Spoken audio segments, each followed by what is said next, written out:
आसमानों से झांकते तुमने कई सदियां गुजार दी। अब धरती को बना लो अपना धाम, घर आ जाओ राम। हमने रख दी है तुम्हारे भवन की आधारशिला, उसी अयोध्या में जहां तुमने जन्म लिया, तुमको देवत्व मिला। घर आ जाओ राम, अब तुम बेघर नहीं रहे।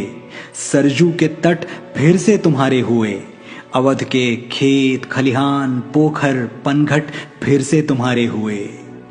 पधारो अपने निवास में और क्षमा कर दो हमारी वो भूल जो अंकित है इतिहास में। हमने वो सूरज अंधेरे में फेंक दिया जिसने पूरी सृष्टि को उजाले में रखा। कैकेयी ने तो सिर्फ 14 बरस का वनवास दिया था, हमने 37 साल तुम्हें ताले में रखा। और तुम्हें निर्वासित करके हमें मिला क्या? एक ऐसी दुनिया जहां खुली हवा में भी दम घुटे। मानवता अहिल्या की तरह पत्थर हो चुकी है राम, तुम आके पैरों से छू दो तो शायद जी उठे। तुम तो सूर्यवंशी हो, हमें याद है तुम्हारा शौर्य तुम्हारा साहस। न्याय के हाथ में धनुष था एक और काटने के लिए अन्याय के सर थे 10। हे महानायक मर्यादा पुरुषोत्तम इक्ष्वाकु कुलभूषण, तुम्हारे बिना फीकी है अवध की शाम, घर आ जाओ राम। हम वचन देते हैं तन मन और प्राण से कि तुम्हारा घर बनाएंगे बड़े शौक और बड़ी शान से।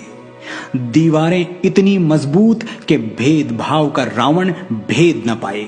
दरवाजे इतने ऊंचे कि ऊंच नीच के दानों से लांघा न जाए। तुम्हारा शयन कक्ष वहां होगा जहां किसी बेबस की सिसकियां नींद में भी सुनाई दें, और तुम्हारी छत इतनी खुली होगी कि तीज का चंद्रमा और ईद का चांद दोनों दिखाई दें। तुम्हारी खिड़कियों पर बैठे परिंदे दोहराएंगे विश्व शांति की सरगम, और महल के प्रवेश द्वार पर लिखा होगा वसुधैव कुटुंबकम। एक आंगन भी होगा, वहां बैठकर गाए जाएंगे कीर्तन भजन और खड़े होकर जन गण मन। तुम्हारी प्राचीरों पर जलती मशालें मौन घोषणा करेंगी कि अब कहीं किसी कमजोर का छप्पर फूंका ना जाए। सीता की रसोई भरी होगी अनाज और अनुराग से, ताकि राम की चौखट से कोई भूखा ना जाए। हमने रख दिया तुम्हारे भवन की नींव में पहला पत्थर, अब और न सताओ धनुर्धर।